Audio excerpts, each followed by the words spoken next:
steps back. So our next story is UAE's annual midday break for outdoor workers will run from June 15th to September 15th. Now, the Ministry of Human Resources and Amortization will begin implementing the midday break in open spaces from 12:30 p.m. until 3 p.m. starting 15th of June until 15th of September. This means that work in open areas within that time bracket is strictly prohibited, and employers will be required to provide their workers with shaded areas to rest in during the 2.5-hour break. If you see anyone flouting the midday break law, by the way, the companies can be fined, starting from 5k, ranging all the way up to 50k. So between 5 and 50k fines for anyone flouting the law. Although outdoor workers can be asked to continue working during the break in cases of emergencies. But in such cases, they will have to be provided with cold water, salt and lemon, as well as first aid kits by the company. Now, the update also mentions that several businesses whose nature requires the continuation of work are excluded from the ban. I mean, this happens every year. It's an annual thing, the midday break for the summer months, just to protect employees from heat strokes and all those conditions that come with extreme heat. But I feel like, I feel like it's too short of a break. 12:30 to 3 p.m. I would even increase it to like 4:30 p.m. It's tricky. I just think that we have to be so mindful of people. Yeah. Because this is for labourers in the construction company. So there's a regulation there that they have those 2.5 hours break. But what about people working in car parks? Mm-hmm. What about security guards who are manning different car parks?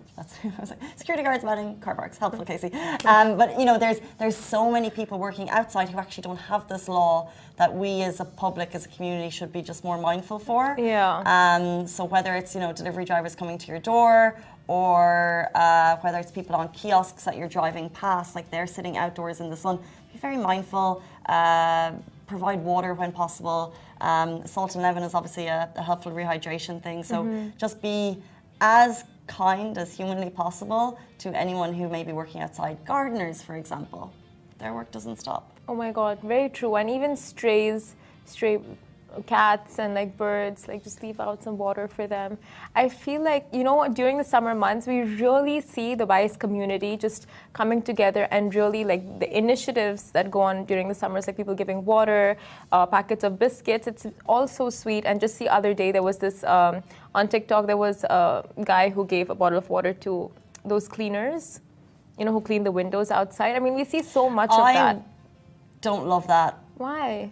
Because they have to stop their work and like there's nowhere to put it? No, guys, have you seen, there's a lot of these videos going viral. It started with one, which I think we shared, of someone stopping their window cleaner. I'd love to get your thoughts on this, because I was just thinking, like, it's amazing to be thinking about the person working in the window. These guys are heroes, like they are doing a phenomenal job. But what if they drop the water bottle outside the window?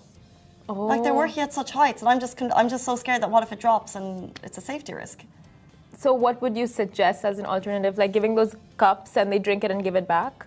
I think that would be better even, right? Or whenever you have guys working on the windows in your building, you actually usually, if you don't drive and if you go in the main entrance, you can see their like stalls at the bottom of the building, and they're there for like a week or something. So you could potentially, if you wanted to, you could leave something at the bottom. Yeah, most of them, there's two it's types. A safety risk, and it's going viral now, and everyone's like, "Oh, this is a good idea." And I'm like, "No, it's not a good idea. The bottle's gonna fall."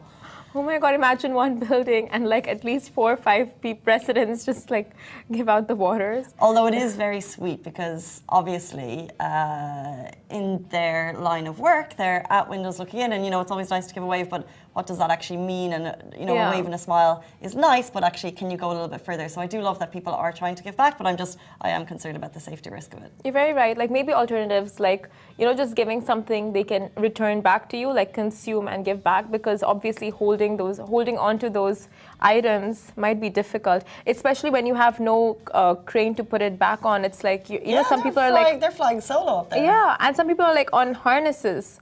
So they That's literally what I have mean. nothing. That's the ones I'm thinking of. They're literally on harnesses, and you're giving them a bottle of water. I'm like, where is that going? Yeah. They put it back in their pockets. Their pants get loose. Like, yeah, you're right. I didn't think of all those aspects. I don't know.